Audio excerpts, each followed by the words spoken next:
اهلا اهلا، وحشتوني. تعالوا بقى النهارده اقول لكم انا جبت مشتريات السوق، الاسعار ايه، واسعار الطماطم والخيار والجزر. جبنا حبة مشتريات كده حلوة من الخضار، وكمان فيها لحوم، فيها سمك. هقول لكم برضو الاسعار بتاعت السمك ايه، وهقول لكم برضو اسعار الفراخ ايه، البانيه والفراخ البيضة والفراخ البلدي البدارة والبلدي العتائي. كل الاسعار هتعرفوها معايا. خدي فكرة بقى كده، المشتريات اللي احنا جبناها دي تقضيني كده ايه حوالي اسبوعين. حبيت اشارككم الاسعار، لان الاسعار انا عارفة ان كل منطقة بيبقى ليها اسعار كده ايه معينة. فانتوا بقى اكتبوا لي في الكومنتات الاسعار عندكم عاملة ازاي، وكل حاجة بتجيبوها بكام، وعشان نفيد بعض كده ونعرف الدنيا فيها ايه، وربنا يرحمنا ويصرف الغلاء اللي احنا فيه ده ان شاء الله عنا، ويصلح عنا جميعا. اول حاجة طبعا بقى هنبدأ بيها الطماطم. بصوا الطماطم، الطماطم الكيلو كان ب7 جنيه، كيلو ونص ب10. انا خدنا الكيلو ونص ب10، بس اللي هي ايه الجامدة الحلوة اللي انتوا شايفينها دي كده. شايفين حلوة حمرا وماسكة نفسها كمان. كيلو ونص ب10، حمرا وماسكة نفسها وجامدة. في بقى المستوية كانت ب5 جنيه، بس هو اللي يحطها لك. فانا بصراحة ايه، انا ما بحبش المستوية، انا بحب اجيب ايه اللي تقعد عندي شوية في التلاجة للسلطة وكده. لكن انا كنت مخزنة ومستنيين برضو ايه اسعار الطماطم تنزل شوية عن 7 جنيه دي، علشان نعرف نخزن حبة حلوين لرمضان. كل سنة وانتوا طيبين. وانا كنت عملت معاكم فيديو الطماطم ازاي نخزنها بطريقتين، والطريقتين اسهل من بعض. والحمد لله كل اللي جرب طريقة التخزين طريقة الصلصلة عجبته جدا جدا وشكر لي فيها. تاني حاجة بقى معايا الخيار. بصوا الخيار الكيلو ربع ب10، كيلو ربع ب10 مش كيلو ونص. يعني هو ب8. شدد قوي قوي ومش عايز ينزل عن كده. اكتبوا لي بقى في الكومنتات انتوا من اي بلد، وسعر الخيار عندكم عامل ايه. بس هو ده حلو قوي وصابح زي ما انتوا شايفين كده. بصوا يعني هي الواحده صبحه تقعد حبه حلوين في التلاجة. بصوا من جوه عامله ازاي، اللي هو يستحمل شويه. كيلو وربع ب10. تمام. كان في بقى كيلو ونص ب10، بس ما عجبنيش بصراحه، وكبير وطري ما عجبنيش خالص، فهو ده عجبني. جبنا كمان ايه بقى الجزر. الجزر حلو جدا يا بنات، حلو بجد. بصوا الجمال، بصوا الحلاوه. يعني هي الكاميرا طبعا ايه مفتحه لونه قوي، لكن هو اغمق من اللي في الكاميرا كده. اللون اللي في الكاميرا ده يعني الكاميرا ظلماه، ممكن يبقى من بعيد كده باين اللون بتاعه شويه عشان الاضاءه، فاللون بتاعه فاتح. الجزر برضو كيلو وربع ب10، كيلو وربع ب10. في ناس بتبيعه كيلو ونص ب10. يعني في ناس بتبيع كده وناس بتبيع كده. سبحان الله، تلاقي يعني نفس الحاجة وكل حاجة زي بعض، وده بيبيع بسعر وده بيبيع بسعر. يعني في ناس فعلا بيبقى عندها ضمير، وناس الا ما رحم ربي بقى، ربنا يرحمنا. فانا كنت جايبة الكيلو ونص ب10، لكن في ناس بتبيع الكيلو وربع ب10. وسمعت كمان ان هو في اسواق بتتباع الكيلو ب5 جنيه الجزر. طبعا الجزر من الحاجات الجميلة جدا. احلى حاجة دلوقتي تاكليها هي الجزر، مسكر ومعسل. الخضروات كلها في الشتاء بتبقى جميلة ومسكرة ومعسلة. الجزر كمان ممكن انا بخزنه، بقشره واقطعه كده حلقات، احط في الشرب منه، احط في العدس. فخزني من دلوقتي الجزر. الجزر حلو جدا، وخصوصا بقى كمان لو ايه الكيلو ب5 والكيلو ب4. بس بصراحة انا ملقتش السعر ده خالص عندنا، فجبت الكيلو ونص ب10، بس هو حلو يعني. عندنا ايه تاني بقى الكابوتش. بصوا الكابوتشتين دول حلوين قوي. الواحدة ب2.5. في الواحدة بتبقى ب3.5، وفي الواحدة ب5، لكن هي عجبتني الواحدة ب2.5. جبت 2 ب5 جنيه، ينفعوا للسلطة، ينفعوا ياكلوهم كده. يعني هي مفيدة عامة. الخضار في الشتاء بيبقى كله مسكر ومعسل. الكابوتشا من الحاجات برضو اللي بتبقى في الشتاء جميلة قوي. البطاطس بقى بصوا شايفين، هحاول بس ايه اقربها لكم شويه كده. البطاطس شايفين جميله جميله جميله. كيلو ونص ب10، عجبتني قوي. وكان في بقى الاصغر من دي، يعني بصوا ده حجمها وسط. كان الاصغر من دي الكيلو ب5 جنيه، يعني اللي هي برضو تنفع تتقشر ويتعمل منها صينيه وتعملي منها بطاطس مهروسه. بس انا ما بحبش الصغيره، فجبت دي كيلو ونص ب10. كمان دي بطاطس تحمير، يعني في السوق دلوقتي ممكن تلاقي بطاطس تحمير وبطاطس مش تحمير. لا بصوا اللي هي بيبقى فيها نقط حمرا دي وفتحه كده، دي بطاطس تحمير. خديها وانت مغمضه عينيكي. دي اللي هي بيبقى فيها نقر كده لون احمر كده وفتحه، يعني تعرفوها كده اهي. دي بطاطس ايه؟ تحمير. يعني عشان البطاطا ففي كمان بطاطس اللي هي ما بتبقاش تحمير. لا دي بطاطس تحمير حلو قوي. كيلو ونص ب10. وكان الصغيره منها كيلو ب5، اللي هي ينفع تعمليها باللحمه المفرومه. تسلقيها حلو قوي. القلقاس بقى، طبعا القلقاس من الاكلات اللي تتحب في الشتاء قوي. وانا القلقاس بقى كمان بالنسبه لي بحب اخزنه رمضان جدا. انا كمان بحب بقى اجيب ايه، واحده كده عشان تاخد سوا واحد. وبجيبها كبيره كده شويه، ليه؟ عشان تكفينا يومين. احنا بنحب القلقاس قوي قوي، فبجيبها كبيره عشان خاطر تكفينا يومين. القلقاس طبعا عشان اختاريها نتايه. عارفين يعني ايه نتايه؟ يعني من تحت كده تبقى مبططه. دي تبقى نتايه وتبقى مسكره. اما الدكر هتلاقي للقلقاسيه بوس كده، ده كده دكر. فبتاخد سوا وما بتبقاش مسكره زي النتايه. النتايه بتبقى حلوه قوي. الكيلو كان ب6 جنيه، وفي ناس بتبيعه ب8 جنيه. انا عشان ما لقيتش ابو 6 ده واحده كبيره فجبت دي. الكيلو ب8 جنيه، عملت 3 كيلو، فحسبها لي على 23 تقريبا او 24. بصوا حلوه اهي. هنقطعها، هبقى اوريكم هنقطعها ازاي. وجبت السلق بتاعها. وكمان مع السلق انا بستخدم كزبره خضراء بس، ولا بستخدم بقى شبت ولا بقدونس ولا الكلام ده خالص.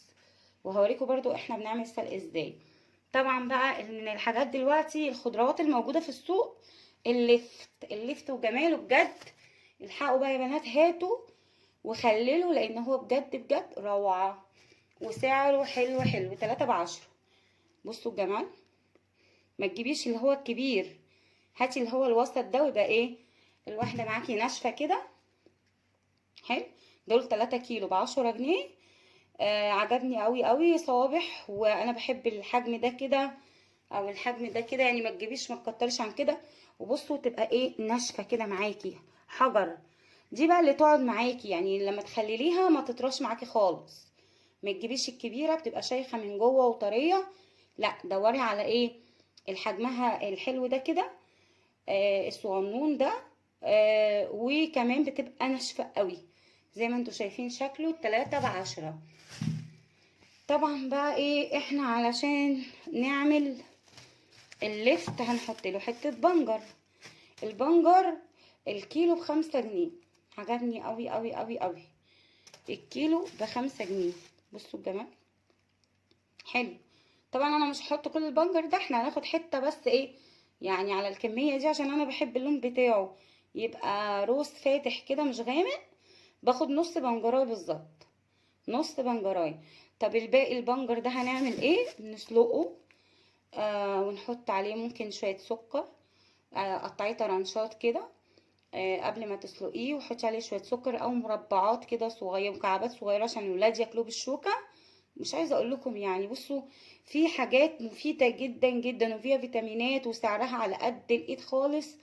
بس للاسف في كتير مننا ما بيعرفش يستغل الحاجات دي. يعني البنجر ده مليان فوائد وفيتامينات وعلاج لحاجات كتيره جدا. لما تجيبي كيلو ب5 جنيه وتقشريه وتقطعيه بقى سواء طرنشات او مكعبات، وتحطي شويه سكر وتسلقيه، ما بياخدش في السلق بالظبط كده ربع ساعة او اقل كمان. له كده بايه بالشوكة ويقعدوا يشربوا المية بتاعته، او يا ستي حطيه على السلطة. بجد من الحاجات الجميلة قوي اللي مش عارفة، بحس ان احنا مهدرين حقها، مش عارفة. البطاطا بقى طبعا جميلة جميلة جميلة، ما اجملها كده زي ما انتوا شايفين، حلوة قوي قوي.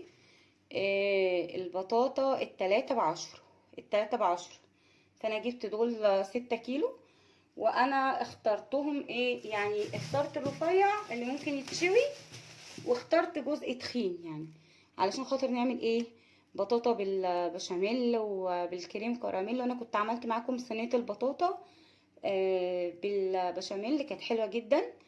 هسيب لكم لينك الوصفه في صندوق الوصف او في اول كومنت مثبت، هتعجبكم جدا. فالبطاطا طول ما هي موجوده برضو من الحاجات المفيده والمغذيه، استغليها. يعني لما نجيب 6 كيلو ب20 جنيه، حلو جدا جدا جدا. شويها بقى، اعمليها صينية، اعمليها بالبشاميل زي ما انت حابة.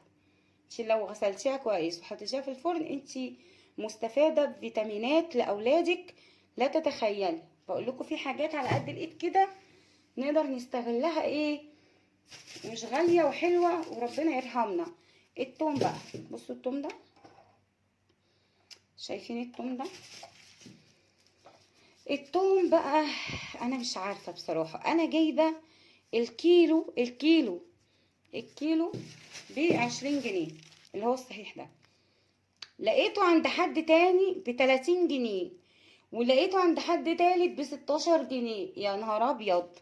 طب يعني ايه الصح مين يعني ده؟ وكله توم في الاخر توم. والتانيين برضو يعني روس كبيرة، اللي هو الفصوص اللي تعرفي تقشريها بسهولة. انا بخزن توم. بس التوم الصحيح بحب استخدمه للملوخية، للفتة، لصلصة الفتة. يعني الحاجات دي بتبقى عايزة توم فريش. فجبت كيلو ب20، وشفته عند حد تاني ب16، وشفته عند حد تالت ب30. واسعار كده مختلفة. طول ما انت ماشية ما تبقاش عارفة يعني، لازم تجيبي السوق من اوله لاخره عشان تجيبي ايه الحاجة اللي سعرها معقول. سبحان الله. ربنا يرحمنا ويعافينا يا رب. جبنا ايه تاني بقى؟ ده كده كان الخضار. وجبت كمان الجرجير. حزمة الجرجير القمر دي، وحزمة بقدونس، وحزمة نعناع ب3 جنيه. يهديكوا ويرضيكوا ب3 جنيه، هو كده. طبعا بقى ايه، انا عندي فراخ يعني، كان في فرختين انا جايباهم ب160 جنيه. الفراخ البيضة سعرها دلوقتي يا بنات 48 جنيه، والبلدي العتائي برضو نفس البيضة 48. والبانيه في ناس بتبيعه ب100، وناس بتبيعه ب105، وناس بتبيعه ب110، وناس بتبيعه ب95. بصوا 4 أسعار. وكذلك برضو الفراخ البيضة، بس هو أعلى حاجة فيها 48. كمان الفراخ البلدي البدارة ب68، وناس بتبيعها ب65 يعني. وربنا يرحمنا. أنا كنت جايبة بقى فرختين، طلعت منهم 4 وراك، فرختين بيض كانوا ب160 جنيه. طلعت منهم 4 وراك، وطلعت منهم طبقين بانيه، يعني كل طبق كده حوالي ايه نص كيلو حبة، عاملين 8 قطع كل طبق. وطلعت منهم الأجنحة بشيلها لوحدها بحوشها، والكبد والقوانص برضو بشيلها واحوشها. الموضوع ده حلو وموفر قوي يعني. بيبقى عندك الوراك وطبقين بانيه والأجنحة. ممكن تجيبي كيلو الأجنحة ب30 جنيه، مع ال4 أجنحة بتاعة الفراخ. يبقى انت عندك كده حوالي مثلا كيلو وربع أجنحة وجبة، الوراك وجبة، البانيه على مرتين، ادي كده 4 وجبات. وتحوشي بقى الكبد والقوانص، بتبقى حلوة جدا جدا. فانا كان عندي فراخ، ما جبتش فراخ بصراحة، مش محتاجة يعني. انا استعملت طبق واحد بانيه، فاضل طبق، وعندي الأجنحة، واستخدمت الاوراق فلسه شويه يعني. الاوراق استخدمتها ال4 وراك. فجبت سمك بقى. السمك بقى مش عايزه اقول لكم قصته قصه يعني. السمك اسعار اسعار اسعار، بدايه من 35. ده عندنا احنا، انا عارفه ان في اسواق تانية ارخص، فاكتبولي بقى السمك عندكم بكام احنا السمك عندنا بداية من 35 و30 الصغير. انا جايبة ده 4 سمكات بالظبط ب70 او ب75، مش فاكرة قوي، بس هما ب75 تقريبا بالتنظيف. ده كان الكيلو عامل 40 جنيه. كان في بقى حجم اقل كده اللي هو ب35 وب37 وب39، يعني الفرق بين كل حاجة الأحجام 2 جنيه. بس أنا بحب يبقى ده فيه لحمة شوية، يعني نعرف ايه ناكله. ال4 سمكات كانوا ب75 جنيه. طبعا بقى ايه، لا غنى عن العدس، مش كل يوم هناكل لحوم، لازم ننوع. النص كيلو ب20 جنيه، العدس الأصفر النص كيلو ب20 جنيه. وربنا يرحمنا ويرفع الغلاء اللي احنا فيه ده. برضو جبت علبتين تونة عجبتني قوي، العلبة ب13 جنيه، اسمها ماريو، انا جربتها قبل كده، حلوة قوي. بجيبها من السرجة، فبتعمل عروض حلوة قوي. في ماركت برضو، في مراكت بتعمل عروض حلوة زي دي. العلبة ب13، وبتديكي كمان العلبتين ب25 جنيه. تنفع غدوة جنب شوية بطاطس، حلوة قوي. النوع ماريو دوت المفتتة حلوة. ودي كانت بقى مشتريات النهاردة واسعار النهاردة. اكتبوا لي بقى في الكومنتات كل حاجة عندكم بتتباع بكام، والاسعار عندكم عاملة ايه، واسعار اللحوم البلدي والفراخ بانواعها والبانيه، علشان كلنا كده نستفيد مع بعض. ويا رب يكون عجبكم. ومش لازم كل يوم ناكل لحمة، مش لازم كل يوم ناكل فراخ، احنا ستات شاطرين ومدبرين. استنوني بقى في فيديو مشتريات جديدة بإذن الله. لو عجبكم بقى الفيديو ده متنسوش بقى اعملوا لايكات كتيرة، بقى اعملوا لايكات كتيرة علشان خاطر يتشاف الفيديو القمر ده، وعلشان خاطر يترفع لو بتحبوا بيبو. ولو لسه اول مرة بتشوفيني وما عملتيش اشتراك، اعملي اشتراك في مطبخ بيبو. واستنوني في وصفة جديدة وفيديو جديد. دمتم سالمين، واسيبكم في حفظ الله ورعايته، والسلام عليكم.